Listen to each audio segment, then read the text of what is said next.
എൻ്റെ പേര് റാഷിദ്. ഞാനൊരു ഫൈസിയാണ്. നിലവിലുള്ള എൻ്റെ ജോലി പള്ളിയിലെ ഉസ്താദാണ്. ഏകദേശം ഒരു 3 വർഷം മുമ്പാണ് ഈ ബിസിനസ് ഞാൻ ആദ്യമായിട്ട് അറിയുന്നതും കേൾക്കുന്നതും. ഒരു ദിവസം എൻ്റെ ഭാര്യക്ക് നേരത്തെ ഒരു അലർജിന്റെ പ്രയാസം ഉണ്ടായിരുന്നു. അങ്ങനെ ആ അലർജിയുടെ പ്രയാസത്തിന് ഞാൻ അന്ന് എടക്കര താമസിക്കുന്ന സമയത്ത് അലർജിയുടെ ആ ഒരു വലിയ പ്രയാസത്തിന് ഒരുപാട് ഡോക്ടർമാരെ പല സമയങ്ങളിലും പോയി കാണാറുണ്ട്. ഒരു പോക്കിന് ഏകദേശം 700, 800, 900 രൂപ അതിന് ഫീസും മരുന്നിന്റെ കാശൊക്കെ ആകും. അങ്ങനെ അത് കഴിയും. ഒരാഴ്ച 2 ആഴ്ച മരുന്ന് കുടിക്കും. തൽക്കാലം ഒരു ആശ്വാസം ഉണ്ടാകും. ആ ആശ്വാസം കഴിഞ്ഞാൽ ഇത് 2 ആഴ്ച കഴിഞ്ഞാൽ വീണ്ടും ഇത് പഴയതുപോലെ ഒരു പ്രത്യേകമായ സമയങ്ങളിലും സാഹചര്യങ്ങളിലൊക്കെ ഇത് തുടരും. അങ്ങനെ ഇതിനൊരു ശാശ്വതമായ പരിഹാരം അലർജി എന്ന സംവിധാനത്തിന് ഇല്ല എന്ന് പല ആളുകളിൽ നിന്നും കേട്ട് അതിൻ്റെ ഒരു സമയം വരുന്ന സമയത്ത് നമ്മൾ അതിനനുസരിച്ച് ജീവിക്കുക, അതേ അതിന് പരിഹാരമുള്ളൂ എന്ന് പല ആളുകളും പറയുകയുണ്ടായി. അങ്ങനെ നിൽക്കുന്ന സമയത്താണ് എൻ്റെ അളിയനും നമ്മുടെയൊക്കെ പ്രിയങ്കരനായ, ഇന്ന് രാവും പകലും ഊണിലും ഉറക്കിലുമൊക്കെ മൈ ലൈഫ് തൻ്റെ രക്തത്തിൽ അലിഞ്ഞു ചേർന്ന RTC ലീഡറായ ഹമീദ് ഉസ്താദിനോട് ഞാൻ ഈ വിഷയം പറഞ്ഞു. അപ്പൊ അന്ന് എന്നോട് പറഞ്ഞത്, അലർജി എന്ന് പറയുന്ന സാധനം ഒരിക്കലും അതുള്ള ആളുകൾക്ക് അവരുടെ ജീവിതത്തിൽ നിന്ന് വിട്ടുമാറ്റാൻ കഴിയുകയില്ല. കാരണം അങ്ങനത്തെ ഒരു സമയം വരുന്ന സമയത്ത് അതിനനുസരിച്ച് അവർ ജീവിക്കുക, പൊടിയിൽ നിന്നും മറ്റുമൊക്കെ പരമാവധി മാറുക, ഒഴിഞ്ഞു മാറുക, അതേ അതിന് പരിഹാരമുള്ളൂ. എന്നാലും നമ്മുടെ കൂട്ടത്തിൽ എന്ന് പറഞ്ഞാൽ ഒരു കൊടുവള്ളിയിൽ ഒരാളുണ്ട്, അദ്ദേഹത്തിന്റെ കയ്യിൽ അതിന് പറ്റിയ ഒരു മരുന്നുണ്ട് എന്ന് പറയുന്നത് കേട്ടിട്ടുണ്ട്. ഞാൻ വേണമെങ്കിൽ എനിക്ക് അദ്ദേഹത്തിന്റെ നമ്പർ തരാ എന്ന് പറഞ്ഞ് നമ്മുടെയൊക്കെ പ്രിയങ്കരനായ ബഹുമാനപ്പെട്ട അയ്യൂബ് സാർ നമ്പർ എനിക്ക് തന്നു. അന്ന് എൻ്റെ ലീഡറും എൻ്റെ അളിയനുമായ ഹമീദ് ഉസ്താദും ഈ വിഷയത്തിൽ തീരെ പരിഗണനയോ അല്ലെങ്കിൽ ഇത് മൈൻഡ് ചെയ്യാത്തൊരു കാലമായിരുന്നു. ഇത് ഏകദേശം ഞങ്ങളുടെ രണ്ടാളുടെയും തുടക്ക സമയമാണ്. ആ സമയത്ത് അയ്യൂബ് സാർ നമ്പർ തന്നു. ഞാൻ ഒരു രാത്രി അയ്യൂബ് സാറിനെ വിളിച്ചു. ഞാൻ ആ സമയത്ത് മനസ്സിലാക്കിയത് അയ്യൂബ് സാർ ഒരു ഡോക്ടറാണ് എന്ന നിലയിലാണ് ഞാൻ അദ്ദേഹത്തോട് സംസാരിച്ചത്. അങ്ങനെ ഞാൻ വിളിച്ചപ്പോൾ അയ്യൂബ് സാർ എന്നോട് പറഞ്ഞു, പിന്നെ അലർജിന്റെ പ്രശ്നത്തിന് ഞാൻ നിങ്ങൾക്ക് 100% പരിഹാരം, അതിനുള്ള മരുന്ന് എൻ്റെ കയ്യിലുണ്ട്. കാരണം എൻ്റെ ഉമ്മക്ക് ഒരുപാട് വർഷങ്ങളായിട്ട് ഈ അലർജിയുടെ വലിയ പ്രയാസം ഉണ്ടായിരുന്നു. അപ്പൊ നമ്മുടെ കയ്യില് കവചപ്രാശ എന്ന് പറയുന്ന ഒരു ലേഹ്യുണ്ട്. അതോടൊപ്പം നിങ്ങളെ ഭാര്യക്ക് കൊടുക്കാൻ പറ്റിയ ബ്ലഡ് പ്യൂരിഫയർ എന്ന് പറയുന്ന ഒരു സാധനമുണ്ട്. ഇത് രണ്ടും കൂടി നിങ്ങളൊന്ന് ഒരു 3 മാസം തുടർച്ചയായിട്ട് ഉപയോഗിച്ചാൽ നല്ല റിസൾട്ട് നിങ്ങൾക്ക് വരും. അതുകൊണ്ട് നിങ്ങളത് വാങ്ങി ഉപയോഗിച്ചാൽ മതി എന്ന് പറഞ്ഞു. അപ്പൊ ഞാൻ ചോദിച്ചു, ഇത് എങ്ങനെയാണ് കിട്ടുക, എവിടുന്നാണ്, എന്താണ് ഇതിന്റെ സംവിധാനം എന്ന് ചോദിച്ചു. പറഞ്ഞു, ഞാൻ ഹമീദ് ഉസ്താദിന്റെ അഡ്രസ്സിലേക്ക് അങ്ങോട്ട് അയച്ചു തരാം എന്ന് പറഞ്ഞു. ഞാൻ അയ്യൂബ് സാറിന് ഗൂഗിൾ പേ കാശ് അയച്ചു കൊടുത്തു. അങ്ങനെ 2 3 ദിവസത്തിന് ശേഷം സാധനം ഇടക്കരക്ക് കൊറിയറായിട്ട് വന്നു. അങ്ങനെ ഞാനത് കൊണ്ടുവന്നു. വീട്ടില് ഭാര്യ അത് ഉപയോഗിച്ചു. ഏകദേശം ഒരു 1 2 ആഴ്ച അത് ഉപയോഗിച്ചപ്പോ അതിനൊരു ചെറിയ മാറ്റം വന്നു തുടങ്ങി. അഥവാ ആ പെട്ടെന്നുണ്ടായിരുന്ന ആ ഒരു വലിയ അവസ്ഥയിൽ നിന്ന് ഒരു ചെറിയൊരു ആശ്വാസം ഉണ്ടായി. അഥവാ സാധാരണഗതിയിൽ ഇങ്ങനെ അത് കുറഞ്ഞും കൂടിയും വരും. ആ സമയത്ത് ഒരാശ്വാസം കണ്ടു എന്ന നിലയിൽ ഭാര്യ ഈ കവചപ്രാശ് എന്ന് പറയുന്ന ലേഹ്യവും ഈ ബ്ലഡ് പ്യൂരിഫയർ എന്ന് പറയുന്ന ലിക്വിഡും അത് രണ്ടും കൂടി അവിടെ നിർത്തി ഏകദേശം ഒരു 2 ആഴ്ച കുടിച്ചു. ബാക്കി അവിടെ അങ്ങനെ തന്നെ വെച്ചു. ഈ വിവരം ഞാൻ അറിയില്ല. പിന്നെ ഞാൻ പള്ളിയിൽ നിന്ന് വന്നതിന്റെ ശേഷം പിന്നെ ഈ മരുന്ന് നോക്കിയപ്പോൾ ഏകദേശം ഒരു പകുതിന്റെ അടുത്ത് മരുന്ന് സാധനങ്ങളൊക്കെ അതിലുണ്ട്. അതിപ്പോ മാറിയിട്ടുണ്ട്, അതുകൊണ്ടാണ് വല്ലാതെ കുടിക്കാത്തത് എന്ന് പറഞ്ഞു. അങ്ങനെ അത് കഴിഞ്ഞ് ഏകദേശം പിന്നെ ഒരു മാസമൊക്കെ കഴിഞ്ഞ സമയത്ത് വീണ്ടും എന്തായിട്ടുണ്ട്, ഈ അലർജി ഇങ്ങനെ പഴയതുപോലെ അതിങ്ങനെ പിടിച്ചു വന്ന് തുടങ്ങി. അപ്പോ ഞാൻ അതിന് കുറച്ച് ദേഷ്യപ്പെട്ടു. കാരണം മരുന്ന് വാങ്ങിയിട്ട് കുടിക്കാത്തത് കൊണ്ടാണ് ഇത് മാറാത്തത് എന്ന് പറഞ്ഞുകൊണ്ട് അങ്ങനെ അവിടെ നിൽക്കുന്ന ഒരു സമയത്ത് തിരുവനന്തപുരത്ത് നിന്ന് ഒരു ലേഡി എന്നെ വിളിച്ചു. എന്നിട്ട് എന്നോട് പറഞ്ഞു, പക്ഷെ ആ സമയത്തൊന്നും ഇതൊരു ബിസിനസ്സാണ്, ഇതൊരു സംവിധാനമാണ്, ഒന്നും അറിയില്ല. ഹമീദ് ഉസ്താദ് ഈ വിഷയം എന്നോട് ഇങ്ങനെ ഒരു മരുന്നുണ്ട് എന്ന് വാങ്ങ എന്ന് പറഞ്ഞപ്പോ എന്നോട് പറഞ്ഞിരുന്നു, ഒരു ഫോം തന്നിട്ട് പറഞ്ഞു അതൊന്ന് പൂരിപ്പിച്ചു തരണം. നമ്മള് ഇതിൽ ഇങ്ങനെ ഒരു വിഷയമുണ്ട്, ഇജ്ജ് മരുന്ന് വാങ്ങിയതിന്റെ ശേഷം വേറെ ആരെങ്കിലും താഴെ വാങ്ങിയാല് അതിൽ നിന്ന് എന്തൊക്കെയോ ഒരു ഫലം നമുക്ക് കിട്ടും എന്ന് പറയുന്നുണ്ട് എന്ന് പറഞ്ഞു. കാരണം അന്ന് നമ്മളെ ലീഡർക്ക് ഇതിനെ കുറിച്ചിട്ടുള്ള ഒരു സംവിധാനം ഞങ്ങൾ രണ്ടാളും ഒന്നും അറിയാത്തൊരു സമയമായിരുന്നു. അങ്ങനെ പിന്നെ ഞാൻ ഫോം പൂരിപ്പിച്ചു കൊടുത്തിരുന്നു. ID അടിച്ചിട്ടുണ്ടോ ഇല്ലേ എന്നുള്ളത്, ID അടിക്കാൻ വേണ്ടിയിട്ട് അന്ന് നമ്മളെ പ്രിയങ്കരനായ ഉമർ ഉസ്താദിനെയായിരുന്നു ഏൽപ്പിച്ചിരുന്നത്. അന്ന് ഉമർ ഉസ്താദിനോട് ഇതുമായി ബന്ധപ്പെട്ട യാതൊരുവിധ ബന്ധവും ഉണ്ടായിരുന്നില്ല. അങ്ങനെ ഈ തിരുവനന്തപുരത്ത് നിന്ന് ലേഡി വിളിച്ചിട്ട് എന്നോട് പറഞ്ഞു, ഇങ്ങനെ MI ലൈഫ് സ്റ്റൈൽ എന്ന് പറഞ്ഞിട്ട് ഒരു ബിസിനസ് ഉണ്ട്, നിങ്ങളെ നമ്പർ ഒരു ഉസ്താദ് തന്നതാണ്, അപ്പൊ നിങ്ങൾ അതിലൊന്ന് പ്രവർത്തിക്കുകയാണെങ്കിൽ ഇന്നതുപോലെയൊക്കെയുള്ള പ്രതിഫലം അതിൽ കിട്ടും. ഇപ്പോ അങ്ങനെ അതിനെക്കുറിച്ച് ഒരുപാട് കാര്യങ്ങൾ ഫോണിലൂടെ ആ ലേഡി പറഞ്ഞു തന്നു. അങ്ങനെ എന്നോട് അത് കൊറോണ സമയമാണ്. പിറ്റേന്ന് രാവിലെ ഒരു 11 മണിക്കൂർ സൂം മീറ്റിംഗ് ഉണ്ട്, ആ സൂമിൽ നിങ്ങളൊന്ന് പങ്കെടുക്കണം എന്ന് പറഞ്ഞു. അപ്പൊ സത്യത്തിൽ ഞാൻ അതിന്റെ മുമ്പ് ഈ മൈ ലൈഫ് ഇങ്ങനെ ഈ സംവിധാനത്തിനെ കുറിച്ച് ഒരു കേട്ടറിവ് ഒരു പരിചയം ഒന്നുമില്ല. ഞാൻ ഈ സൂമിൽ പങ്കെടുത്ത് ഇവർ പറയുന്നത് കവചപ്രാശനെ കുറിച്ചുള്ള ഒരു വലിയ ക്ലാസ്സിലാണ്. ഇതിന്റെ പ്രത്യേകതകളും പ്രതിഫലങ്ങളും ഇതുമായി ബന്ധപ്പെട്ടാൽ ഇത് ഉപയോഗിച്ച ആളുകൾക്കുള്ള റിസൾട്ടുകൾ ഇങ്ങനെ പറഞ്ഞുകൊണ്ടിരിക്കുന്ന ഒരു സമയത്താണ് ഞാൻ സൂമിൽ കയറിയത്. ഞാൻ എന്നെ കൊണ്ടുവന്ന ആളാ സൂമിൽ ഉണ്ടായിരുന്നു. അപ്പൊ ഞാൻ ശക്തമായിട്ട് അതിനെ എതിർക്കണം എന്ന നിലയിൽ ഞാൻ പറഞ്ഞു, ഇതാണോ നിങ്ങളെ മരുന്ന് എന്ന് ചോദിച്ചു. അപ്പൊ എന്നോട് പറഞ്ഞു ഇത് തന്നെയാണ് മരുന്ന് എന്ന് പറഞ്ഞു. അപ്പൊ ഞാൻ പിന്നെ സൂമിൽ ഒരുപാട് ആളുകളുണ്ട്, അത് ആര് നടത്തണ എന്താന്നുള്ളതൊന്നും അറിയില്ല.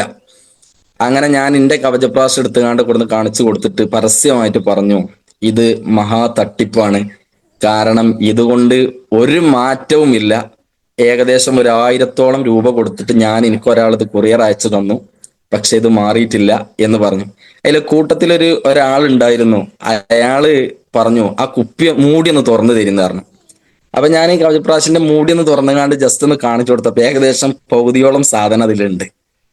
ആ സമയത്ത് അദ്ദേഹം പറഞ്ഞു, സാധനം പെരി കൊണ്ടുവച്ചുകാണ്ട് മരുന്ന് ഉപയോഗിക്കാതെ രോഗം മാറിയിട്ടില്ല എന്ന് പറഞ്ഞാല് ആരാണ് അതിന്റെ ഉത്തരവാദി എന്ന് ചോദിച്ചു. സത്യത്തിൽ നമ്മുടെ മനോജ് സാറിന്റെ നേതൃത്വത്തിലുള്ള ഒരു വലിയ ടീമിന്റെ ഒരു സൂം മീറ്റിംഗ് ആയിരുന്നു. പക്ഷെ അത് നമ്മളെ കൊണ്ട് അറിയാൻ സാധിച്ചിട്ടില്ല, അറിയില്ല.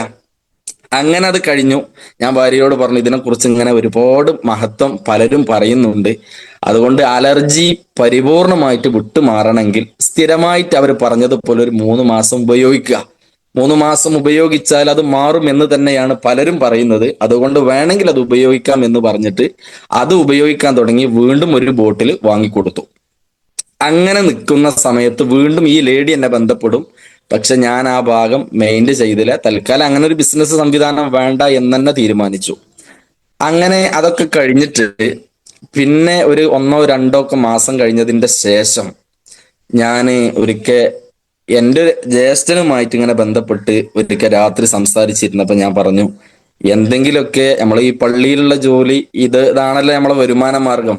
അപ്പൊ എന്തെങ്കിലുമൊക്കെ ഒരു ഹലാലായ രീതിയിലുള്ള ഒരു വരുമാനം നമ്മൾ എന്തെങ്കിലുമൊക്കെ കിട്ടുകയാണെങ്കിലേ നമുക്കൊന്ന് ഉഷാറായിട്ട് ജീവിച്ചു പോകാൻ എന്തെങ്കിലുമൊക്കെ ഒരു സംവിധാനം വേണ്ട എന്നതിനെ കുറിച്ചുള്ള പല ബിസിനസ്സുകളെ കുറിച്ച് ഞങ്ങൾ ഇങ്ങനെ രാത്രി സംസാരിച്ചു കൊണ്ടിരുന്നപ്പോ ഞാൻ ജേസ്റ്റനോട് പറഞ്ഞു, ഇങ്ങനെ തിരുവനന്തപുരത്ത് നിന്ന് ഒരു ലേഡി എന്നെ വിളിച്ചിരുന്നു, ഒരു MI ലൈഫ് സ്റ്റൈൽ എന്ന് പറഞ്ഞ ഇങ്ങനെ ഒരു സംവിധാനം ഉണ്ട് അത്രേ, അതില് ഇന്നിന്നി മാതിരിയൊക്കെയാണ്. നമ്മൾ കുറച്ച് ആളുകളൊക്കെ കൊണ്ടുവന്നാല് അവരൊക്കെ വാങ്ങണ മരുന്നിന്റെ, അന്ന് വെറും ഈ മരുന്ന് പ്രൊഡക്റ്റും ഉൽപ്പന്നമൊന്നും അല്ലായിരുന്നു, വെറും മരുന്ന് എന്നാ പറഞ്ഞിരുന്നത്. കാരണം അന്ന് അറിയില്ല, പറയാനും അറിയില്ല.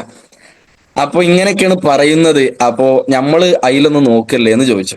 അപ്പൊ ജേസൺ പറഞ്ഞാൽ അതിനെ കുറിച്ചൊന്ന് പഠിക്ക്, എന്നിട്ട് നമ്മള് ഒന്ന് ഒരുങ്ങുക എന്ന് പറഞ്ഞു. ആ സമയത്ത് അങ്ങനെ നിൽക്കുന്ന സമയത്താണ് ഞാൻ അന്നെ രാത്രി ഇങ്ങനെ ആലോചിച്ചു, ഈ മൈ ലൈഫ് എന്ന് പറഞ്ഞ സംവിധാനം തന്നെയാണല്ലോ മുമ്പ് അളിയൻ ഇങ്ങനെ ഐഡിയ അടിക്കാൻ വേണ്ടി പറഞ്ഞതും ഞാൻ ഈ മരുന്ന് വാങ്ങിയതും, രണ്ടും ഒരു ടീമിൻ്റെതാണ്. വ്യത്യസ്തമായ ആളുകളാണെങ്കിലും സംഭവം ഇത് ഒന്ന് തന്നെയാണ്. അപ്പൊ എന്നാല് അന്ന് ഉമർ ഉസ്താദിന്റെ പേര് ഒന്ന് സൂചിപ്പിച്ചിരുന്നു. ഇങ്ങനെ ഉമർ ഉസ്താദ് എന്ന് പറഞ്ഞ ആളാണ് എന്നെ വിളിച്ചിരുന്നത്, പറഞ്ഞിരുന്നത് എന്ന് അളിയൻ പറഞ്ഞിരുന്നു. പിന്നെ ഉമർ ഉസ്താദിനായിട്ട് അന്ന് ഈ വിഷയത്തിൽ ഒരു ബന്ധമൊന്നും ഇല്ലെങ്കിലും വേറൊരു ചെറിയൊരു ബന്ധം അതിന്റെ മുമ്പുണ്ടായിരുന്നു. കോഴിക്കോട് ഒരു സ്ഥലത്ത് വെച്ചിട്ട് ഉമർ ഉസ്താദിനെ 1-2 പ്രാവശ്യം കാണുകയും നേരിട്ട് ചെറിയ രീതിയിൽ സംസാരിക്കുകയും അന്ന് ഉമർ ഉസ്താദ് എന്റെ നമ്പർ ഒരിക്കൽ വാങ്ങുകയും ചെയ്തിരുന്നു. അത് മൈ ലൈഫിന്റെ വിഷയത്തിനല്ല, അത് മറ്റൊരു വിഷയത്തിനായിരുന്നു. അങ്ങനെ ഉമർ ഉസ്താദിന്റെ ഒന്ന് രണ്ട് മെസ്സേജുകളൊക്കെ അതിന്റെ മുമ്പ് എന്റെ ഫോണിൽ വന്നിരുന്നു. പക്ഷെ ഞാൻ ഉമർ ഉസ്താദിന്റെ നമ്പർ സേവ് ചെയ്തിട്ടുണ്ടായിരുന്നില്ല. അങ്ങനെ എനിക്ക് ആ രാത്രി ഏകദേശം ഒരു 11 മണി സമയം കഴിഞ്ഞപ്പോ ഞാൻ ഇങ്ങനെ ആലോചിച്ച് ഈ ഉമർ ഉസ്താദിനെ എങ്ങനെങ്കിലും ഒന്ന് തപ്പിപ്പിടിച്ച് കിട്ടണം, ഒന്ന് ഡയറക്റ്റ് ബന്ധപ്പെടാൻ എന്ന് കരുതി എന്റെയും നമ്മൾ RTC ലീഡർ ഹമീദ് ഉസ്താദിന്റെയും ഉമർ ഉസ്താദിന്റെയും ഒക്കെ ഒരു സ്നേഹിതനായ കബീർ അൻവരി എന്ന് പറയുന്ന ആള് ജിദ്ദയിലുണ്ട്. ഞാൻ അദ്ദേഹത്തിന് വാട്സപ്പിൽ ഒരു മെസ്സേജ് അയച്ചു, നിങ്ങൾ ഉമർ ഉസ്താദിന്റെ നമ്പർ ഒന്ന് അയച്ചു തരും എന്ന് പറഞ്ഞു. അങ്ങനെ ഈ കബീർ അൻവരി എന്ന് പറഞ്ഞ ആള് അദ്ദേഹം ഉമർ ഉസ്താദിന്റെ നമ്പർ എനിക്ക് അയച്ചു തന്നു. ഞാൻ ആ നമ്പർ സേവ് ചെയ്തു. അങ്ങനെ പിറ്റേന്ന് രാവിലെ ഞാൻ പള്ളിയിൽ ചെന്ന് ഒരു 10 മണിന്റെ ശേഷം ഞാൻ ഉമർ ഉസ്താദിനെ വിളിച്ചു. ഞാനിങ്ങനെ ഇടക്കരന്ന് ഹമീദ് ഉസ്താദിന്റെ അളിയനാണ്, ഞാനിങ്ങനെ ഒരു ചെറിയൊരു മരുന്ന് വാങ്ങിയിരുന്നു, നിങ്ങൾ പിന്നെ അതെന്തോ അതിനെ കുറിച്ച് എന്തൊക്കെ കുറെ സംവിധാനങ്ങൾ ഉണ്ട് എന്നൊക്കെ പറയുന്നത് കേൾക്കുന്നുണ്ട്, എന്താണ് സംഭവം എന്ന് ചോദിച്ചു. ആ സമയത്ത് ഉമർ ഉസ്താദ് എനിക്ക് അതിനെക്കുറിച്ച് ഏകദേശം ഒരു 40 മിനിറ്റോളം വളരെ വിശദമായിട്ട് ഉമർ ഉസ്താദിന്റെ കഴിവിന്റെ പരമാവധി എനിക്ക് പറഞ്ഞു തന്നു. അതിൽ ഉമർ ഉസ്താദ്, കാരണം ID ചെക്ക് ചെയ്യാനും വലിയ താമസം വന്നില്ല, കാരണം ആ ഹമീദ് ഉസ്താദിന്റെ നേരെ താഴെ ഞാൻ ആയതുകൊണ്ട് പെട്ടെന്ന് എനിക്ക് എന്റെ ID നമ്പറൊക്കെ എടുത്തു തന്നിട്ട് പറഞ്ഞു, 10,000 ഉറുപ്പ്യന്റെ ബിസിനസ് നിങ്ങളൊരു ഭാഗത്ത് നടന്നിട്ടുണ്ട്, അതുകൊണ്ട് നിങ്ങൾ ഒന്ന് ശ്രദ്ധിക്കുകയാണെങ്കിൽ ഒരു 1000 ഉറുപ്പ്യ നിങ്ങൾക്ക് കിട്ടാനുള്ള ഒരു വഴിയുണ്ട് എന്നൊക്കെ എന്നോട് ഉമർ ഉസ്താദ് ആദ്യമായിട്ട് പറഞ്ഞു. അപ്പൊ ഞാനിങ്ങനെ ആലോചിച്ചു, ഞാൻ ആകെ വാങ്ങിയത് 1,500 ഉറുപ്പ്യന്റെ ലെവലിലുള്ള സാധനമാണ്. അപ്പൊ എനിക്കൊരു 1000 ഉറുപ്പ്യ കിട്ടാനുള്ള ഒരു വഴിയുണ്ട് എന്ന് പറഞ്ഞാൽ അത് എന്താണ് സംഭവം എന്നുള്ളതിനെ കുറിച്ച് പിന്നീട് അന്വേഷിക്കാൻ തുടങ്ങി. അങ്ങനെ അൽഹംദുലില്ലാ ഞാൻ ഇതിനെ കുറിച്ചൊന്ന് കുറച്ച് പഠിക്കണം എന്ന് കരുതി അങ്ങനെ ആ സമയത്ത് കൊറോണന്റെ സമയത്ത് നടന്ന ചില മീറ്റിങ്ങുകളും അതുപോലെ തന്നെ ചില വിഷയങ്ങളെ കുറിച്ചൊക്കെ ഇങ്ങനെ കുറച്ച് അല്പാൽപം കേട്ട് ചില മരുന്നുകളൊക്കെ പിന്നെ വരുത്തി നമ്മളുമായി ബന്ധപ്പെട്ട ആളുകൾക്ക് കൊടുത്തു. ഏകദേശം അന്ന് ഞാൻ ആ കൊറോണന്റെ സമയത്ത് ഒരു 8-10 കവചപ്രാശ് ചില ആളുകൾക്ക് കൊടുത്തു. അങ്ങനെ അവരത് ഉപയോഗിക്കാൻ തുടങ്ങി. അപ്പൊ അന്ന് കിട്ടിയ ചെറിയ ലാഭം, അപ്പൊ ഇത് ഇങ്ങനെ തിരക്കടില്ല, അത് എന്തെങ്കിലും ഒരു 10 രൂപ ഇതിൽ കിട്ടുന്നുണ്ട് എന്ന് മനസ്സിലാക്കി. അങ്ങനെ ഏകദേശം ആ ഒരു 2-3-4 മാസം വീട്ടിലിരുന്നൊരു സമയത്ത് ഞാനുണ്ട്, നമ്മളെ ലീഡർ ഉണ്ട്, പിന്നെ ഞങ്ങൾ കുറച്ച് ആളുകൾ കൂടി അന്ന് ഈ ഒരു സംവിധാനം ഒന്ന് നമ്മളൊന്ന് അങ്ങനെ മുറുക്കി പിടിക്കുക എന്ന് പറഞ്ഞുകൊണ്ട് ഞങ്ങൾ സജീവാകാൻ തുടങ്ങി. ഞാൻ എപ്പോഴും ആലോചിക്കലുണ്ട്, മൈ ലൈഫിൽ വന്ന് ID അടിച്ചിട്ട് ഞാൻ ഈ വിഷയം എൻ്റെ ജ്യേഷ്ഠനോട് പറഞ്ഞു, ഓൻ ID അടുപ്പിച്ച് പിന്നെ അതിന്റെ ശേഷം ഞാൻ കുറച്ച് ആളുകൾ അഥവാ നമ്മളെ കൂട്ടത്തിൽപ്പെട്ട കുറച്ച് മൂല്യന്മാരോടൊക്കെ വിഷയങ്ങളൊക്കെ പറഞ്ഞ് പലരും ID അടിച്ച് 2 മാസം കൊണ്ട് TC ആയ ആളാണ് ഞാനത് അന്ന് എനിക്ക് അതിന്റെ വില മനസ്സിലായിരുന്നില്ല. പിന്നീട് ഇപ്പൊ അടുത്ത് 1-2 പരിപാടിയിൽ അയ്യൂബ് സാറെ ക്ലാസ് കേട്ട സമയത്ത് അയ്യൂബ് സാറ് പറഞ്ഞു, ഞാൻ മൈ ലൈഫിൽ വന്ന് പ്രവർത്തിച്ച് 1 വർഷം കഴിഞ്ഞതിന്റെ ശേഷമാണ് ഞാൻ TC ആയതെന്ന്. അപ്പൊ അത് എനിക്കിപ്പോ കേൾക്കുമ്പോ ഭയങ്കര സങ്കടമാണ്. കാരണം അയ്യൂബ് സാർ 1 വർഷം കൊണ്ട് TC ആയത്, ഞാന് 2 മാസം കൊണ്ട് TC ആയി, ഉടനെ ATC ആയി, 6 മാസത്തിന്റെ ഉള്ളിൽ ഞാൻ ഏകദേശം DTC ആയി അവിടെ നിന്നതാണ്. പിന്നെ അതിന്റെ ശേഷം വല്ലാതെ അനങ്ങിയിട്ടില്ല. അപ്പോ പിന്നെ ഭയങ്കരമായ പവറിൽ പോവുകയായിരുന്നു, ആളുകൾ ഉണ്ടായിരുന്നു, ഉൽപ്പന്നങ്ങൾ പലരും വാങ്ങാൻ തുടങ്ങി. വാങ്ങിയിട്ട് മറ്റുള്ള ആളുകൾക്ക് കൊടുക്കുമ്പോൾ പരമാവധി നല്ല റിസൾട്ട് കിട്ടല് തുടങ്ങി. അതൊരു ആവേശമായി മാറി. ഏകദേശം കൊറോണ അങ്ങനെ ലെവലായി തുടങ്ങി. പിന്നെ ഒരു പാകായി പള്ളിയിലേക്ക് പോക്ക് തുടങ്ങി. പള്ളിയിലെത്തിയപ്പോ പിന്നെ നമുക്ക് ഈ ഒരു സ്വാഭാവികമായിട്ടും ഇങ്ങനെ ഒരു സംവിധാനം പറയാനൊരു മടി, പിന്നെ മരുന്ന് കൊടുക്കാൻ, കാരണം എന്താ വെച്ചാൽ മൂലിയൊരു മരുന്ന് കച്ചവടം തുടങ്ങിയിരിക്കണം എന്നുള്ളൊരു വർത്തമാനം ഒരു ഭാഗത്തുണ്ടാകും. മറ്റൊന്ന്, ഒരുപാട് പിന്നെ മണി ചെയിനുകളും മറ്റു വിഷയങ്ങളൊക്കെ ഉള്ളത് കൊണ്ട് എന്താണെങ്കിലും ഇതൊരു വലിയ തട്ടിപ്പാണ്. ഇപ്പൊ മൂലിയരും പിന്നെ ഇങ്ങനെ ഒരു തട്ടിപ്പ് തുടങ്ങിയിരിക്കണം. കാരണം നമ്മൾ എന്താ വെച്ചാൽ പള്ളിയിൽ ഖത്തീബായിട്ട് നിൽക്കുമ്പോൾ സ്വാഭാവികമായിട്ടും നമ്മളൊരു അഭിമാന പ്രശ്നമുണ്ട്. കാരണം നമ്മളെ പറ്റി എന്തെങ്കിലും പറഞ്ഞാൽ എന്താകും എന്താകും എന്നുള്ള ആ ഒരു ചിന്ത വന്നു. പിന്നെ ചില ആളുകളോട് പറയും ഇങ്ങനെ പല തട്ടിപ്പുകളിലും പലരും കുടുങ്ങിയിട്ടുണ്ട്, അതുകൊണ്ട് വെറുതെ എന്തിനാണ് ആളുകളുടെ ഇടയിൽ ബഷളാകുന്നത്, നിങ്ങൾ പള്ളിയിലാണ് നിൽക്കുന്നത്, പള്ളിയിലാണ് ജോലി എന്ന് പറയും. അങ്ങനെ എന്തായി, അങ്ങനെ ഒരുപാട് നല്ല മൈനസുകൾ ഇങ്ങനെ വന്നപ്പോ ആ ഭാഗത്ത് നിന്നൊക്കെ ഒന്ന് പരമാവധി മാറി ഒരു അവസ്ഥയിലായി പോയി. എന്നാലും പിന്നെ ഞാൻ എൻ്റെ പർച്ചേസിങ് മാസത്തിലുള്ളത് നടത്തും, എന്തെങ്കിലുമൊക്കെ ചെറിയ വരുമാനങ്ങളൊക്കെ ചിലപ്പോഴൊക്കെ വരും. പിന്നെ മറ്റൊരു ഒരു ഒരു വിട്ടു നിൽക്കാനുണ്ടായ ഒരു കാരണം എന്താന്ന് ചോദിച്ചാല്, നമ്മളെ ലീഡർമാർ വിളിക്കുന്ന മീറ്റിങ്ങുകൾക്ക് ഇപ്പൊ ഇതുപോലെ തന്നെ ആഴ്ചയിൽ 6 ദിവസം 5 ദിവസം പള്ളിയിലേക്ക് കയറാം. അപ്പോ വിളിക്കുന്ന സമയത്ത് അല്ലെങ്കിൽ ഒരു മീറ്റിംഗ് പറയുന്ന സമയത്ത് നമുക്ക് പള്ളിക്ക് അതിലേറെ വലിയ തിരക്കേക്കാരം. അപ്പോ അങ്ങനത്തെ ഒരു വിഷയം ഉണ്ടായപ്പോ സ്വാഭാവികമായിട്ടും നമ്മളെ ഈ ഒരു ജോലിന്റെ ഇടയിൽ ഇത് ഒരിക്കലും മുന്നോട്ട് പോകൂല എന്ന് കരുതിയിട്ട് തൽക്കാലം അങ്ങനെ ഒരു വിട്ടു നിന്ന് മാറി നിന്നൊരു അവസ്ഥയിലാണ് ഞാൻ ഇത്രയും കാലം പോയത്. പക്ഷെ ഇപ്പൊ ഒരു 4-5 മാസത്തിന്റെ ഇടയില് എന്റെ ജീവിതത്തിൽ മൈ ലൈഫ് വരുത്തിയ വലിയൊരു മാറ്റം എന്താണെന്ന് ചോദിച്ചാല്, ഞാൻ സ്വാഭാവികമായിട്ട് എന്റെ ആരോഗ്യപരമായ പ്രശ്നങ്ങൾക്ക് ഞാൻ പല പ്രൊഡക്റ്റുകൾ ഉപയോഗിച്ചിട്ടുണ്ട്, അതിന് പല റിസൾട്ടുകളും വന്നിട്ടുണ്ട്. പക്ഷെ സാമ്പത്തിക വിഷയത്തിൽ ഇത്ര നല്ലൊരു ഭദ്രതയുള്ള ഒരു വലിയ സംവിധാനം, അഥവാ നമ്മള് ഒന്ന് അധ്വാനിക്കുകയാണെങ്കിൽ പ്രവർത്തിക്കുകയാണെങ്കിൽ ഒരു വലിയ അവസരം നമുക്ക് കിട്ടി, അത് നമ്മൾ വേണ്ടതുപോലെ കൊണ്ട് നടക്കുകയാണെങ്കിൽ ഒരു വലിയ സാമ്പത്തികമായ പുരോഗതി നമ്മുടെ ജീവിതത്തിൽ ഉണ്ടാകും എന്നുള്ളത് ലീഡർമാരിലൂടെ പലരിലൂടെയും നമ്മൾ കണ്ടിട്ടുണ്ട്. അതിന് ഏറ്റവും വലിയ തെളിവ് എന്റെ ലീഡറും എന്റെ അളിയനുമായ ഹമീദ് ഉസ്താദ് തന്നെയാണ്. ഹമീദ് ഉസ്താദിന്റെ ജീവിതം എന്ന് പറഞ്ഞാൽ ഒരു പക്ഷേ നിങ്ങൾക്കൊക്കെ ഇപ്പൊ മനസ്സിലായിട്ടുണ്ടാകും. ഊണുമില്ല ഉറക്കവുമില്ല പുഴയിലും മറ്റുമൊക്കെ ആയിട്ട് ഒരു എന്തെന്നില്ലാത്ത ഒരു പോക്കിലൂടെ അങ്ങനെ ജീവിച്ച ഒരു പ്രത്യേകമായ ഒരു സൃഷ്ടിയായിരുന്നു. പക്ഷെ ആ അവസ്ഥയിൽ നിന്നൊക്കെ ഈ ഒരു 2-3 വർഷം കൊണ്ട് വലിയ മാറ്റം വന്ന് ഇന്ന് അൽഹംദുലില്ലാഹ് സാമ്പത്തികപരമായിട്ടൊക്കെ ഒരു വലിയ പുരോഗതിയിൽ എത്തി. എല്ലാ ഏർപ്പാടും മാറ്റിവെച്ച് ഊണിലും ഉറക്കിലും രാവും പകലും മൈ ലൈഫിന് വേണ്ടി പ്രവർത്തിച്ച് അതിന്റെ പ്രതിഫലം കൈപ്പറ്റി ജീവിക്കുന്ന ഒരവസ്ഥ നമ്മൾ കണ്ടുകൊണ്ടിരിക്കുകയാണ്. ഉമറുസ്താദിന്റെ പച്ചയായ ജീവിതം ഉമറുസ്താദിന് പല വിഷയത്തിലും ഉമറുസ്താദ് പറഞ്ഞത് കേൾക്കാത്തത് കൊണ്ട് എന്നോട് വലിയ ഒരു സ്നേഹം ഉള്ള ആളാണ് ഉമറുസ്താദ് എനിക്കറിയാം. പക്ഷെ ഞാൻ എന്നാലും ഉമറുസ്താദിനെ എല്ലാ സമയങ്ങളിലും ഞാൻ പലരോടും പറയലുണ്ട്. പ്രത്യേകിച്ച് ഉസ്താദുമാരായ ആളുകളോട് ഈ ബിസിനസ് പറയുമ്പോൾ ഞാൻ ആദ്യം ഉമർ ഉസ്താദിന്റെ ഒരു പച്ചയായ ഒരു പഴയ ഒരു കോലാണ്. ഞാൻ ഉമർ ഉസ്താദിനെ കണ്ട സമയത്തുള്ള ഒരു ചെറിയൊരു ഷർട്ടും ഒരു വെള്ള തുണി ഒരു തൊപ്പി, അന്നൊരു തസ്ബീഹ് ഉണ്ടായിരുന്നു. ആ ഒരു കോലം ഞാൻ കാണിച്ചു കൊടുക്കും. ഇന്നത്തെ ഉമർ ഉസ്താദിന്റെ ഒരു വലിയ അവസ്ഥ അത് നമ്മളൊക്കെ കണ്ട് പലപ്പോഴും സന്തോഷിക്കലാണ്. കാരണം ആത്മാർത്ഥമായിട്ട് പ്രവർത്തിച്ചാല് ഇത് തന്നെയാണ് എന്നുള്ളതിനുള്ള ഏറ്റവും വലിയ തെളിവാണ് ഇന്ന് ജീവിച്ചിരിക്കുന്ന നമ്മൾ RTC ലീഡറായ എന്റെ ലീഡറും അതുപോലെ തന്നെ നമ്മൾ ഉമർ ഉസ്താദും അതിലേറെ എന്റെ ശേഷം വന്ന ഞാൻ കൊണ്ടുവന്ന ആളിലൂടെ വന്ന ആളാണ് ബഹുമാനപ്പെട്ട ബാപ്പു തങ്ങള്. ബാപ്പു തങ്ങൾ ഇന്ന് ആരാണെന്നുള്ളത് ഞാൻ ഈ ഗ്രൂപ്പിൽ ആർക്കും പറഞ്ഞ് പരിചയപ്പെടുത്തി തരേണ്ട ആവശ്യമല്ല. കാരണം ബാപ്പു തങ്ങള് STC റാങ്കിൽ എത്തി. അടുത്ത റാങ്ക് ഉടൻ ഇൻഷാ അള്ളാ എത്തുമെന്ന പ്രതീക്ഷയിലാണ്. ബാബു തങ്ങൾക്ക് അതിന് സാധിക്കട്ടെ എന്ന് ഞാൻ പ്രാർത്ഥിക്കുകയുമാണ്. ബാബു തങ്ങൾ ഈ ബിസിനസ്സിൽ വന്നതിന്റെ ശേഷം ഒരുപാട് വലിയ മാറ്റങ്ങൾ, ബാബു തങ്ങളെ ഒരു വലിയ ആഗ്രഹമായിരുന്നു നല്ലൊരു റാഡോ വാച്ച്, അതുപോലെ ഒരു ലാപ്ടോപ്പ്, അതുപോലെ തന്നെ ഒരു പുതിയ സ്കൂട്ടി, ഒരു 9 ലക്ഷം റുപ്യന്റെ മുകളിൽ വരുന്ന ഒരു സ്വിഫ്റ്റ് കാർ, ഇതൊക്കെ ബാബുതങ്ങൾ ഈ ബിസിനസ്സിൽ വന്നതിന്റെ ശേഷം കൈപ്പറ്റിയതാണ്. അത് മാത്രമല്ല, ബാബുതങ്ങൾ എന്റെ താഴെ വന്ന് എന്നെക്കാൾ മുകളിൽ പോയി എന്നൊരു വലിയ സന്തോഷവും ഈ ഒരു ബിസിനസിന്റെ സംവിധാനം അതാണ്. അല്ലാതെ നമ്മളൊരു 10 ആളെ കൊടുന്നുകാണ്ട് നമ്മളെ താഴെ വന്ന ആളുകളിലൂടെ നമ്മൾ കഴിച്ചിലാകുക എന്നും മാത്രമല്ല, പ്രവർത്തിക്കുന്നത് ആരാണ്, അധ്വാനിക്കുന്നത് ആരാണ്, അവർക്ക് വലിയ പ്രതിഫലം ഇതിൽ നിന്ന് ലഭിക്കും എന്നതിനുള്ള ഏറ്റവും വലിയ തെളിവ് കൂടിയാണ്. എല്ലാ തെളിവുകളും എന്റെ മുമ്പിലുണ്ട് എന്നുള്ളത് ഒരു വലിയ സത്യമാണ്.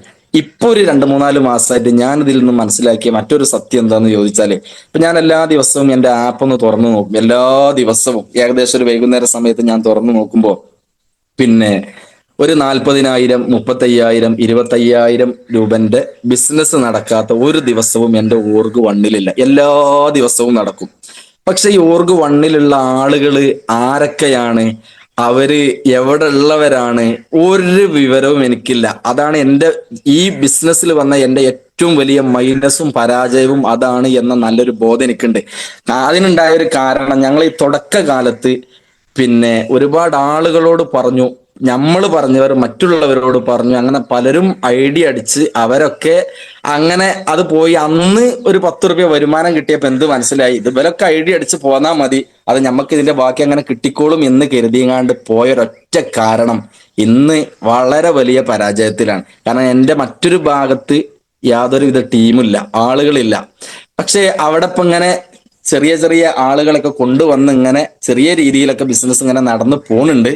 പക്ഷെ അത് മെച്ചപ്പെടുത്തിയെടുത്താൽ, ഇപ്പൊ ഞാൻ അങ്ങനെ ചിന്തിക്കുന്നത്, എന്റെ ഒരു ഭാഗത്ത് 20, 25,000, 30,000 ഒന്നും പിന്നെ താഴെ ബിസിനസ് നടക്കാത്ത ഒരു ദിവസമല്ല, ആഴ്ചയിൽ ഒരു 6 ദിവസം, ഞായറാഴ്ച അല്ലാത്ത എല്ലാ ദിവസവും നടക്കലുണ്ട്. അപ്പൊ ആ ഒരു അവസ്ഥ വെക്കുകയാണെങ്കിൽ ഒരു ദിവസം ഒരു 1000-1500 രൂപന്റെ കച്ചവടം ഡെയിലി നടക്കുന്നുണ്ട്.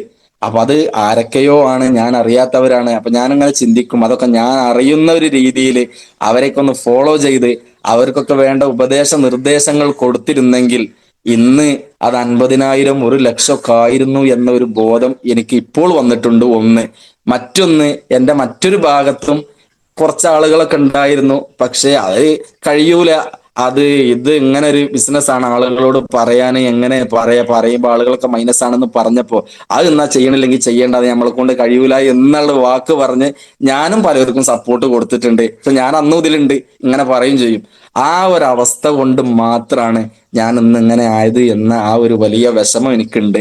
അതുകൊണ്ട് എന്നെ കേൾക്കുന്ന ആളുകളോട് എനിക്ക് പറയാനുള്ളത്, ഞാൻ ഏതാണെങ്കിലും ഉറച്ചു വിശ്വസിക്കുന്നു, ഒരു വലിയ സുവർണ അവസരമാണ് ഇന്ന് നമ്മുടെ മുമ്പിലുള്ളത്. അത് വേണ്ടതുപോലെ ഉപയോഗപ്പെടുത്തുക എന്നുള്ളത് മാത്രമാണ് നമ്മൾ ചെയ്യേണ്ടത്. സിസ്റ്റത്തിലൂടെയാണ് പോണതെങ്കിൽ, ലീഡർമാർ പറഞ്ഞ ഒരു രീതിയിലാണ് പോകുന്നതെങ്കിൽ, ഞാൻ അയ്യൂബ് സാറിന്റെ ഒരു ക്ലിപ്പ്, ഒരു 40 മിനിറ്റിന്റെ ഒരു യൂട്യൂബിലുള്ള ഒരു ക്ലാസ് ഞാൻ കേട്ടു. അയ്യൂബ് സാറ് പറയുന്നത് എന്താ വെച്ചാൽ, ആ സിസ്റ്റം പഠിച്ചാണ് നമ്മൾ പോകുന്നതെങ്കിൽ 1 വർഷം കൊണ്ട് നമുക്ക് ഇത്ര, 2 വർഷം കൊണ്ട് ഇത്ര, 3 വർഷം, അതിനൊക്കെ ഏറ്റവും വലിയ തെളിവ് നമ്മൾ ലീഡർമാർ തന്നെയാണ്. അയ്യൂബ് സാറ് ജീവിതം വളരെ വരച്ച് കാണിച്ചു തന്ന അദ്ദേഹം സംസാരിക്കുന്നുണ്ട്. അപ്പൊ ആ ഒരു സിസ്റ്റത്തിക്ക് നമ്മൾ വേണ്ടതുപോലെ അന്ന് നമ്മുടെ ലീഡർമാര്, പ്രത്യേകിച്ച് നമ്മൾ ഈ ബിസിനസ്സിൽ വന്ന സമയത്ത് നമ്മൾ ഉമർ ഉസ്താദിന്റെ ടീം ആയതുകൊണ്ട് തന്നെ ഉമർ ഉസ്താദ്, അയ്യൂബ് സാറ്, സാഹിർ സാറ്, അമീർ സാറ്, ഇവരെ നാലാളെ നമ്മൾ ഒരിക്കലും മറക്കാൻ പാടില്ല. പിന്നെ അമീർ ഉസ്താദും ചേറൂരും, ഇവർ നമ്മളെ കൂടെ ഉണ്ടായിരുന്ന ആളുകളാണ്. ഇവർ പറയുന്നത് പോലെ നമ്മൾ പ്രവർത്തിച്ചിരുന്നെങ്കിൽ, പറയുന്ന മീറ്റിങ്ങുകളിലൊക്കെ കഴിവിന്റെ പരമാവധിയെങ്കിലും പങ്കെടുത്തിരുന്നെങ്കിൽ, ഇന്ന് ചുരുങ്ങിയത് ഒരു RTC ലീഡറെങ്കിലും ഞാനും ആയിരുന്നു എന്നൊരു വലിയ വിഷമം ആകാത്തതിന്റെ പേരിൽ എനിക്കിപ്പോ ഉണ്ട്. അതുകൊണ്ട് എനിക്ക് എന്റെ നല്ലവരായ ഇതില് ഐഡിയ അടിച്ച് എങ്ങനെയൊക്കെയോ തട്ടിയൊപ്പിച്ച് TC ഒക്കെ ആയ ആളുകൾ ഇനി ഇത് മുന്നോട്ട് പോകുമോ, നമ്മളെ കൊണ്ട് ചെയ്യാൻ കഴിയുമോ, ഇങ്ങനെയൊക്കെ ചിന്തിക്കുന്ന ആളുകൾ ഉണ്ടാകും. എനിക്കൊരു കാര്യം നിങ്ങളോട് പറയാനുള്ളത്, നമ്മൾ പ്രവർത്തിക്കുകയാണെങ്കിൽ 100% നമ്മൾ വിജയിക്കും എന്ന കാര്യത്തിൽ യാതൊരു സംശയവുമില്ല. പിന്നെ രണ്ട്, കമ്പനി തരാ എന്ന് പറഞ്ഞ വരുമാനം കൃത്യമായിട്ട് തരും. കാരണം എനിക്ക് ഏറ്റവും വലിയ സങ്കടം എന്താ വെച്ചാൽ, 7000 രൂപയൊക്കെ ആഴ്ചയിൽ കിട്ടിയ ഒരു സമയം എനിക്ക് ഉണ്ടായിട്ടുണ്ട്. ഞാൻ DTC ഒക്കെ ആവുന്നതിന്റെ മുമ്പ് 7000 രൂപ ഒരു ബുധനാഴ്ച എനിക്ക് കിട്ടിയിട്ടുണ്ട്. 2000 കിട്ടിയിട്ടുണ്ട്, 3000 കിട്ടിയിട്ടുണ്ട്, 3500 കിട്ടിയിട്ടുണ്ട്. ഒന്നും കിട്ടാത്ത ആഴ്ചകളാണ് ഇപ്പോൾ കൂടുതലുള്ളത്. അതിനുള്ള കാരണവും ഞാൻ തന്നെയാണ് എന്നുള്ളത് ഞാൻ മനസ്സിലാക്കിയിട്ടുണ്ട്. അതുകൊണ്ട് ഇനി ഇൻഷാ അള്ളാ, പ്രത്യേകിച്ച് നമുക്കറിയാലോ, ഉസ്താദുമാരൊക്കെ ഈ ഗ്രൂപ്പിലുണ്ടെങ്കിൽ നമുക്കറിയാം ഇപ്പോഴത്തെ നമ്മുടെ ഈ ജോലികളും നമ്മുടെ ഈ സംവിധാനങ്ങളൊക്കെ എത്രത്തോളമാണ് മുന്നോട്ട് പോകുന്നതെന്നും ഇതിലുള്ള പ്രയാസങ്ങളൊക്കെ വ്യക്തമായിട്ടും കൃത്യമായിട്ടും മനസ്സിലാക്കിയ ഒരാളാണ് ഞാൻ. അപ്പൊ നമുക്ക് ജീവിക്കാൻ നമ്മുടെ മുമ്പിലുള്ള ഒരു വലിയ സുവർണ അവസരം, അത് വേണ്ടതുപോലെ ഉപയോഗപ്പെടുത്തുക എന്നുള്ളതാണ് നമ്മുടെ കഴിവ്. ആ കഴിവിനനുസരിച്ച് നമ്മൾ പ്രവർത്തിച്ചാൽ കൃത്യമായിട്ട് നല്ല സാമ്പത്തിക ഭദ്രതയോടുകൂടി നമുക്ക് ഈ ദുനിയാവില് ഈ കുറഞ്ഞ കാലം ജീവിക്കുമ്പോൾ എന്തൊക്കെയാണോ വേണ്ടത് അത് മുഴുവനും നേടിയെടുക്കാനും നേടിത്തരാനും പറ്റിയൊരു ബിസിനസ്സാണ് നമ്മുടെ മുമ്പിലുള്ളത് എന്ന് നമ്മളാരും മറക്കാൻ പാടില്ല എന്ന് ഞാൻ നിങ്ങളെല്ലാവരെയും സ്നേഹത്തോടു കൂടി അറിയിക്കുകയാണ്. മറ്റൊന്ന് പറയാനുള്ളത്, നമ്മുടെ പ്രൊഡക്റ്റിന്റെ റിസൾട്ടുകളാണ്. അത് അപാരമായ റിസൾട്ടാണ് 90% നമ്മൾ കൊടുക്കുന്ന പ്രൊഡക്റ്റുകൾക്കുള്ളത്. പിന്നെ ചില ആളുകൾക്ക് ചില മരുന്നുകൾ കൊടുക്കുമ്പോൾ അത് അതിൻ്റെതായ പ്രശ്നം ഉണ്ടാവും. നമുക്ക് മൈനസും ഉണ്ടായിട്ടുണ്ട്, പ്ലസും ഉണ്ടായിട്ടുണ്ട്. ധാരാളം പ്ലസ് പോയിന്റുകൾ ഉണ്ടായിട്ടുണ്ട്. ഇപ്പൊ ഉദാഹരണം പറയാം, ഞാൻ ഈ ബിസിനസ്സിൽ വന്ന ഉടനെ ആദ്യമായിട്ട് ഞാൻ കൊടുത്തത് നമ്മളൊരു സ്നേഹിതൻ, അഥവാ ഞാൻ ജോലി ചെയ്യുന്ന മഹലില് ഒരാൾക്ക് 95 ജ്യൂസാണ് കൊടുത്തത്. അങ്ങനെ ഒന്ന് രണ്ട് കാരണങ്ങൾ എന്നോട് പറഞ്ഞു. ഞാൻ അത് ജ്യൂസ് കൊടുത്തു. ഞാനൊരു കച്ചവടക്കാരനാണെന്നോ അല്ലെങ്കിൽ ഇങ്ങനെ ഒരു വിഷയം ഇതൊന്നും ഞാൻ പറയാതെ ഇങ്ങനെ ഒരു സാധനം ഉണ്ട് എന്ന് പറയുന്നത് കേട്ടിട്ടുണ്ട്. കാരണം ഞാൻ അന്ന് അതിന്റെ മുമ്പ് 95 ഉപയോഗിച്ചിട്ടുണ്ടായിരുന്നില്ല. ആ സമയത്ത് ഞാൻ അദ്ദേഹത്തിന് 95 കൊടുത്തു. അത് കൊടുത്ത് ഒരു 15-20 ദിവസം കഴിഞ്ഞതിന്റെ ശേഷം അദ്ദേഹത്തിന്റെ അമ്മോശൻ മരണപ്പെട്ട്, പിന്നെ ഒരു 3-4 ദിവസം കഴിഞ്ഞ് ഖബർസ്ഥാനിലേക്ക് എന്നെ ദുആ ചെയ്യാൻ വേണ്ടി കൊണ്ടുപോയി, അത് മറ്റൊരു നാട്ടിലേക്ക്. അങ്ങനെ ഞങ്ങൾ രണ്ടുപേരും ദുആ ചെയ്ത് ഇറങ്ങിയപ്പോൾ ഞാൻ ഇവന് ഈ മരുന്ന് ഈ 95 കുടിച്ചിട്ട് ഇവന്റെ റിസൾട്ട് എന്താന്നുള്ളത് എനിക്ക് കിട്ടിയിട്ടില്ല, എന്തിനാണ് എന്നുള്ളത് വ്യക്തമായിട്ട് ഇവൻ എന്നോട് പറഞ്ഞിട്ടുണ്ടായിരുന്നില്ല. അങ്ങനെ ഞാൻ കാറിൽ കയറിയപ്പോൾ ഞാൻ ചോദിച്ചു, പിന്നെ 95 അത് കുടിക്കലുണ്ടോ? ഉണ്ട്. എന്താ അപ്പൊ അതുകൊണ്ട് വല്ല മാറ്റം ഉണ്ടോന്ന് ചോദിച്ചു. അപ്പൊ ഇവൻ എന്നോട് പറയണേ, പിന്നെ വലിയ മാറ്റം എനിക്ക് അതുകൊണ്ട് കിട്ടിയിട്ടുണ്ട്. അപ്പൊ എന്താന്ന് ചോദിച്ചപ്പോ അവൻ പറഞ്ഞു, കാരണം ഞമ്മക്ക് പോലും ആ പ്രൊഡക്റ്റിൽ അന്നൊരു വിശ്വാസം ഉണ്ടായിട്ടില്ല, കാരണം നമ്മൾ ഉപയോഗിച്ചിട്ടില്ല. അന്നപ്പോ ഇവൻ എന്നോട് പറഞ്ഞൊരു വർത്താനം എന്താ വെച്ചാല്, ഇപ്പൊ നോക്കുകയാണെങ്കിൽ ഞാൻ ഈ പള്ളിക്കാട്ടിൽ വെയിൽ കൊണ്ടിട്ട് ഇത്രയും സമയം നിന്നിട്ട് സ്വാഭാവികമായിട്ട് നമ്മളൊരു 10 മിനിറ്റ് വെയിൽ കൊണ്ടാൽ ഉള്ളൊരു വിയർക്കലുണ്ട്.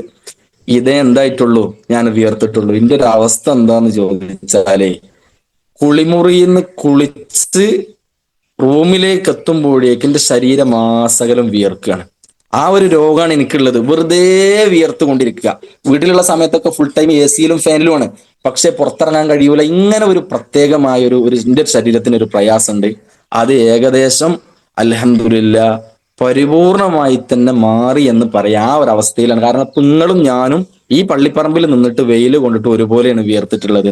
അപ്പൊ ഓനൊരു വലിയ സന്തോഷം കിട്ടി. പക്ഷെ അങ്ങനെ സന്തോഷം എന്നോട് പറഞ്ഞ സമയത്ത് പോലും, എന്നാല് ഇതൊരു ബിസിനസ്സാണ്, ഇതൊരു കമ്പനിയാണ്, ഇതിൽ ഐഡിയ അടിച്ചോ, ഇതിൽ ഇങ്ങനെ സംഭവം ഉണ്ട്, ഞാൻ എന്റെ തൊള്ളോണ്ട് പറയാൻ എന്തായിട്ടില്ല, പോയിട്ടില്ല. പക്ഷെ ഇന്നും മൂപ്പര് ഇടയ്ക്ക് ഒരു 3 മാസം കൂടുമ്പോൾ 95 വാങ്ങുന്നുണ്ട്. കവചപ്രാശിനെ കുറിച്ച് ഞാൻ പഠിപ്പിച്ചു കൊടുത്തു, അത് മൂപ്പര് വാങ്ങി ഉപയോഗിക്കുന്നുണ്ട്. അതെന്റെ ജീവിതത്തിൽ വന്ന വലിയ പോരായ്മയാണെന്ന് എനിക്കിപ്പോ മനസ്സിലാകുന്നുണ്ട്. കാരണം അത് സിസ്റ്റം പഠിപ്പിച്ചു കൊടുത്തിട്ടില്ല എന്നുള്ളൊരു വലിയ തെറ്റാണ്. എല്ലാ തെറ്റിനും ഞാനിപ്പോ ക്ഷമാപണം നടത്തുകയാണ്. ഇൻഷാ അള്ളാ ഞാൻ 1000 കുതിരശക്തിയോടുകൂടി വീണ്ടും മൈ ലൈഫിൽ തിരിച്ചു വരും എന്ന ഒരു വലിയ പ്രതീക്ഷയിലാണ് ഞാനിപ്പോ പോകുന്നത്. മറ്റൊരു പ്രൊഡക്റ്റ് നമ്മളെ, പിന്നെ എന്റെ കൂടെ ഉണ്ടായിരുന്ന ഒരാൾ തന്നെ ഈ കൊളസ്ട്രോളിന്റെ ഒരു വിഷയം, ആദ്യം എന്റെ കൊളസ്ട്രോൾ പറയാ, 288 എന്റെ കൊളസ്ട്രോൾ. ആ കൊളസ്ട്രോൾ ഉള്ള സമയത്ത് ഞാൻ ഇതുപോലെ തന്നെ ഹമീദ് ഉസ്താദിന്റെ അടുത്തുള്ളായിരുന്നു. ഞങ്ങൾ ഇടക്കര, പിന്നെ അവിടെ ഒരു പഴയ ഒരു ഡോക്ടർ ഉണ്ട്, നെഞ്ചിന്റെ ഡോക്ടർ. ആ ഡോക്ടറെ അടുത്ത് പോയി കാണിച്ച് ഡോക്ടർ പിന്നെ ECG എടുക്കണം എന്ന് പറഞ്ഞു. ECG എടുത്തു, ടെസ്റ്റുകളൊക്കെ നടത്തി. ഒരു 2 മണിക്കൂർ കൊണ്ട് വിവരം കിട്ടുമെന്ന് പറഞ്ഞ് അദ്ദേഹം എന്നോട് നോക്കിയിട്ട് പറഞ്ഞു, കൊളസ്ട്രോൾ 288 ഇത് വളരെ ഡേഞ്ചറാണ്, വ്യായാമല്ല, ബീഫ് തൊടാൻ പാടില്ല എന്നൊക്കെ പറഞ്ഞ ആ ഡോക്ടർ ഒരുപാട് പ്രയാസം മൂപ്പര് വിഷയങ്ങൾ പറഞ്ഞു. എന്നിട്ട് മൂപ്പര് പറഞ്ഞു, ഞാനൊരു 4-5 ദിവസത്തിന് ഗുളിക തരാം. കൊളസ്ട്രോളിന് ഒരിക്കലും ഗുളിക കുടിച്ച് നിർത്താൻ പാടില്ല. കൊളസ്ട്രോളിന് പരിഹാരം ഭക്ഷണ ക്രമീകരണമാണ്, വ്യായാമമാണ്. അപ്പൊ ഞാൻ പറയാൻ പള്ളിയിലാണ്, അവിടെ വ്യായാമം ചെയ്താലും ഭക്ഷണത്തിൽ നിയന്ത്രിക്കാന്ന് പറഞ്ഞാൽ നമ്മൾ ഉദ്ദേശിച്ചതുപോലെ ഭക്ഷണം കിട്ടൂല എന്ന് പറഞ്ഞു. അപ്പൊ ഈ ഡോക്ടർ പറഞ്ഞു, അത് അവനവന്റെ തടി കാക്കുക എന്നുള്ളത് അവനാന്റെ കാര്യമാണ്, അത് നിങ്ങൾക്ക് വേണമെങ്കിൽ ചെയ്താൽ മതി എന്ന് പറഞ്ഞുകൊണ്ട് ഞാൻ അവിടുന്ന് പോന്നു. അന്ന് ബെൽഹാർട്ട് എന്താന്നുള്ളത് എനിക്കും അറിയില്ല. അങ്ങനെ ഞാൻ അമീർ ഉസ്താദിനോട് പോയിട്ട് പറഞ്ഞു, ഇങ്ങനെയാണ് പറഞ്ഞിട്ടുള്ളത്, നമ്മൾ എന്താ ചെയ്യാന്ന് വെച്ചാൽ. അല്ല, അമീർ ഉസ്താദ് എന്നോട് പറഞ്ഞത് അതിനൊരു പരിഹാരമാണ്, നമ്മളതിലൊരു വെൽഹാർട്ട് ഉണ്ട്, വെൽഹാർട്ട് ഉപയോഗിച്ചാൽ മതി എന്ന് പറഞ്ഞു. അങ്ങനെ ഞാൻ മൂപ്പര് തന്ന ഗുളിക ഒരു 4 ദിവസം അത് കഴിച്ചു, അതവിടെ സ്റ്റോപ്പ് ചെയ്തു. 1 മാസം ഞാൻ രാവിലെയും വൈകുന്നേരവും ഓരോ വെൽഹാർട്ട് കഴിച്ചു, അതിന്റെ കൂടെ ഡയലി ഡീറ്റോക്സും കഴിച്ചു. ഇത് രണ്ടും കഴിച്ച് കറക്റ്റ് 1 മാസം കഴിഞ്ഞേക്ക് മലപ്പുറം കോട്ടപ്പടിയിൽ പോയിട്ട് ഞാൻ എന്റെ കൊളസ്ട്രോൾ ടെസ്റ്റ് ചെയ്തപ്പോ വളരെ അത്ഭുതകരമായ റിസ്ക് എന്ന് പറയാ, 100 കുറഞ്ഞിട്ടുണ്ട്. 100 കുറയാന്ന് പറഞ്ഞാല് ഭക്ഷണ നിയന്ത്രണം അവിടെ ഉണ്ടായിട്ടില്ല. കാരണം നമ്മൾ പള്ളിയിലാണ്, ഉച്ചക്ക് എന്താണെങ്കിലും ബീഫൈക്കാരം, ബീഫ് ഇല്ലാത്തൊരു ദിവസമല്ല, അതുപോലെ തന്നെ ബിരിയാണി നെയ്ച്ചോറും ഇല്ലാത്തൊരു ദിവസമല്ല. അപ്പൊ നമ്മൾ ഭക്ഷണം കഴിക്കുന്നുണ്ട്, അതോടൊപ്പം വെൽഹാർട്ട് കഴിക്കുന്നുണ്ട്. 1 മാസം കഴിച്ചപ്പോ 100 കുറഞ്ഞല്ലോ. അപ്പൊ എനിക്കൊരു ആശ്വാസമായി, ഇത് കുറയുന്നു മനസ്സിലായി. ഞാൻ രണ്ടാമത്തെ ഒരു ബോട്ടിലും വാങ്ങി കഴിച്ചു. പിന്നെ ടെസ്റ്റ് ചെയ്തപ്പോ നോർമലായി. ഞാൻ അന്ന് മുതൽ ഏകദേശം ഒരു 2 വർഷം കഴിഞ്ഞിട്ടുണ്ടാവും, 2-2.5 വർഷമായിട്ടുണ്ടാവും. അന്ന് മുതൽ ഇന്ന് ഈ സമയം വരെ ഒരു 2-3 മാസം കൂടുമ്പോ ഞാൻ വെൽഹാർട്ട് ഒരു ബോട്ടിൽ ഉപയോഗിക്കും, ഒരു ഡെയിലി ഡീറ്റെക്സ് ഉപയോഗിക്കും. ഇന്ന് വരെ അതിന്റെ ശേഷം കൊളസ്ട്രോൾ എന്ന് പറയുന്ന ഒരു സംവിധാനം എന്റെ ശരീരത്തിൽ ഉണ്ടായിട്ടില്ല. ഞാൻ ഒരു 2-3-4 മാസം മുമ്പ്, അഥവാ ഈ റമദാനിന്റെ ഒരു മാസം മുമ്പ്, ശരീരത്തിന് ഇങ്ങനെ കയ്യിന് ചെറിയൊരു വേദന ഉണ്ടോ എന്ന് തോന്നിയ സമയത്ത് ഞാൻ ആദ്യം പോയിട്ട് കൊളസ്ട്രോൾ ടെസ്റ്റ് ചെയ്തു. അപ്പൊ ഈ കൊളസ്ട്രോൾ ടെസ്റ്റ് ചെയ്യാൻ കാരണം ഇപ്പൊ എന്താണ്, കുറച്ച് ആയിട്ട് ഈ വെൽഹാർട്ട് ഉപയോഗിക്കണില്ല. അപ്പൊ എനിക്ക് സംശയം ഇത് ഉണ്ടോ ഇല്ലേ എന്നുള്ളത്. പക്ഷെ അതിന്റെ ഒരു ഫലമായിരിക്കും, ഞാൻ ചെന്ന് പരിശോധന നടത്തിയപ്പോൾ കൊളസ്ട്രോൾ ഒന്നും ഇല്ല, ഒക്കെ നോർമലാണ്. അപ്പോ ഇപ്പൊ കൊളസ്ട്രോൾ ഉണ്ടായിട്ടല്ല, പക്ഷെ എന്നാലും ഞാൻ 2-3 മാസം കൂടുമ്പോൾ ഒരു ഡെയിലി ഡീറ്റെയിൽസും വെൽഹാർട്ടും ഞാൻ എന്റെ ശരീരത്തിന്റെ പ്രൊട്ടക്ഷൻ എന്നുള്ള നിലക്ക് ഞാൻ കഴിക്കുന്നുണ്ട്. അൽഹംദുലില്ലാ, എന്നെ സംബന്ധിച്ചിടത്തോളം അതൊരു വലിയ റിസൾട്ട് തന്നെയാണ്. അതുപോലെ തന്നെ ഞാൻ, എൻ്റെ കൂടെ ഉള്ള ഒരാള് സ്ഥിരമായിട്ട് ഫാസ്റ്റ് ഫുഡിന്റെ ആളാണ്. വയറിന് വലിയ അസ്വസ്ഥത ഉള്ള ആളാണ്. ഇടക്കിടക്ക് ബുദ്ധിമുട്ട് പറയലുണ്ട്. ഞാൻ ആ സമയത്ത് അദ്ദേഹത്തിന് ഡെയിലി ഡീറ്റെക്സും വെൽഹാർട്ടും പിന്നെ അദ്ദേഹത്തിന് ലിവഗൈനും ഈ 3 ക്യാപ്സൂള് ഞാൻ നിർദ്ദേശിച്ച് ഏകദേശം ഒരു 5-6 മാസമായി സ്ഥിരമായിട്ട് അയാൾ ഉപയോഗിക്കുന്നുണ്ട്. പറ്റണത് മുഴുവനും അയാൾ തിന്നും. എത്ര ഭക്ഷണം കിട്ടിയാലും അത് അടിച്ചു കയറ്റി ഉഷാറാകും. പക്ഷെ ഒരു ബുദ്ധിമുട്ടുമില്ല, പ്രയാസമല്ല. എല്ലാ ദിവസവും രാവിലെ കൃത്യമായിട്ട് വയറ്റുന്നു പോകുന്നുണ്ട്, ഒരു പ്രയാസമില്ല. ആ സന്തോഷം അദ്ദേഹം പറയലുണ്ട്. പിന്നെ അതിലേറെ വലിയൊരു റിസൾട്ട് ഉണ്ട്, ഞാനിതുവരെ ആരോടും പറയാത്തൊരു റിസൾട്ട്.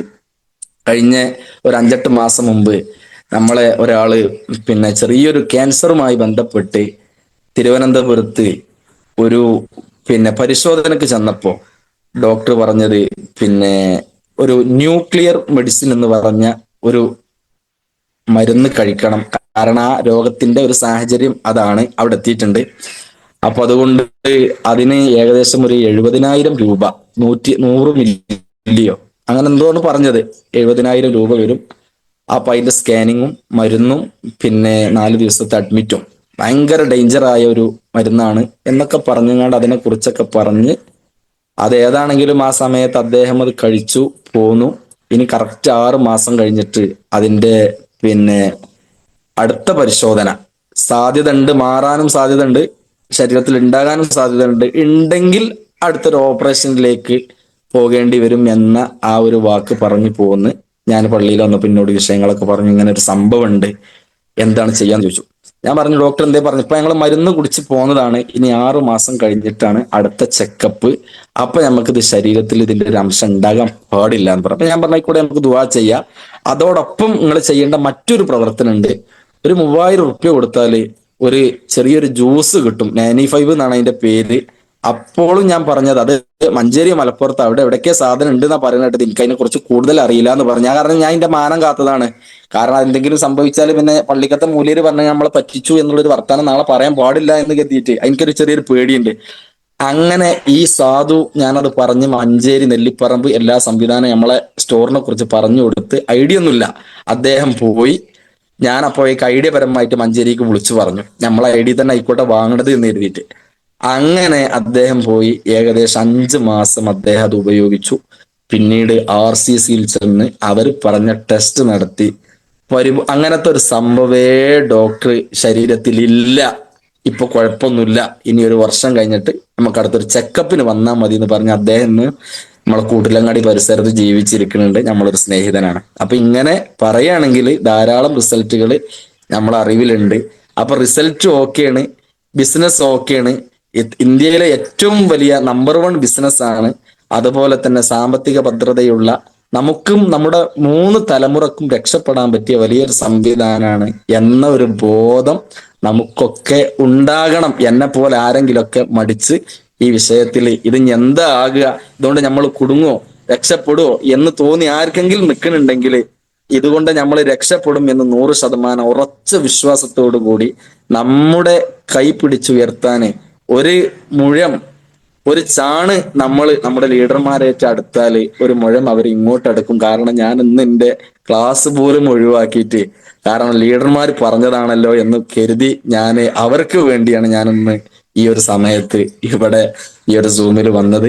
അതുകൊണ്ട് എല്ലാവർക്കും മൈ ലൈഫിൽ കൂടുതൽ വിജയിക്കാൻ സാധിക്കട്ടെ എന്ന് ആത്മാർത്ഥമായിട്ട് പ്രാർത്ഥിച്ച് സജീവമായിട്ട് നമ്മളൊക്കെ ഒന്ന് ഇറങ്ങി പ്രവർത്തിച്ചാല് ഇൻഷാ അല്ലാഹ് നമുക്കൊരു വലിയ മാറ്റം നമ്മുടെ ജീവിതത്തിൽ ഉണ്ടാക്കാൻ സാധിക്കട്ടെ എന്ന് പറഞ്ഞ് തൽക്കാലം ഞാന് അവസാനിപ്പിക്കുകയാണ്. ഇനി ചൂരൽ പ്രയോഗം മാത്രമാണ് വഴി എന്ന് കമന്റ് ഇടക്കിടക്ക് വരുന്നുണ്ട്. അത് 100%